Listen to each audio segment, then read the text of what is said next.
So I know a couple quite well, and they recently moved to Dubai because they're looking in the next 3 years of exiting from their company and they don't want to be hit with tax. Completely understandable, and then they aim to move back. I understand that. And yet I'm drawn, and it's probably because I'm not in a position that I'm paying enough tax that it hurts me to the degree that I would leave.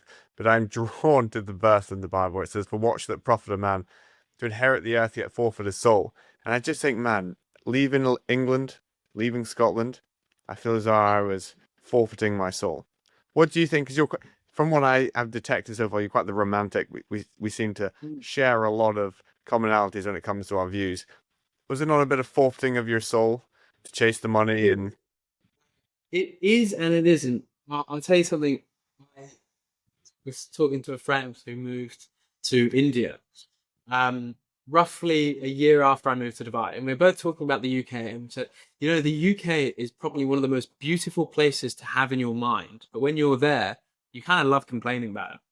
You know, and for me, it is like that. I think of it so much. I listen to the song.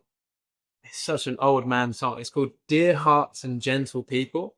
I'll send it to you on Instagram. I listen to that, I get so homesick. I got so homesick. Quite a while ago, I think a year or two ago, I posted a picture on my Instagram story of like the local pub. And it's like not the best pub that's like local. And all of my friends were laughing because they were like, oh wow, he's going through heavy withdrawals that he's, posting pictures of the alley. Which is like, it's just the tap. It's just the drinking place. You can't even eat there. It's one of those. Um, but to me, the UK is a fantastic place to have in your mind. I'll tell you something my grandmother told me. For some context, her husband, who I'm named after both my grandparents, both called Ali. Um, he passed away before I was born, and she told me she still loves him insane amounts of devotion to this day. She always speaks incredibly highly of him. Um, she told me, she said, the love that's in your mind is always going to be greater than the one that's in front of you. And what she means by that is something that I slightly reappropriated for her, which is that when it comes to fear, your anticipation of the thing is always way bigger than the thing itself. So my anticipation of this call, I was pretty nervous. I was drinking coffee and energy drinks, and then I put a Zin in, and then I was like, "Oh, now I feel nauseous because I'm actually nervous." Took it out. My anticipation of the call was way scarier than the call itself. You know, and I think the same goes for the UK. For me, put me in a cave somewhere, I'm pretty fine anywhere. My happy place is in my own head.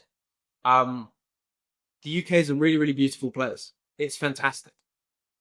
I'm hoping that I'm able to accumulate capital and then move back. That's like my goal. If the political environment is such that I actually feel terrified or I think it's unsafe, which is very unlikely because I'm thinking about moving to the countryside, the place that raised me. But I'm trying to make sure that the standard of living and the capital that I can bring back home is going to be great. And then on top of that, I really do believe in a free market. So the goal is provide as much value to the world as physically possible in exchange for monetary gains and then retire on a farm.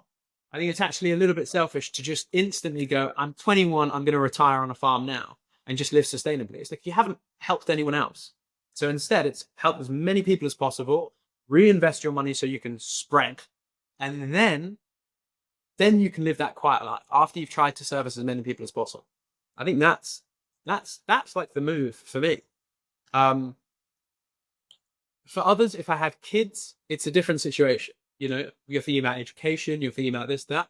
I'm not there yet, so I can't think of that. At the moment, I'm living that bachelor life where I'm like, let me get some money, let me then go back. If something happens along the way, I'll pivot. it's interesting the desire in which it seemingly everyone of our generation has to make money and then end up on a farm.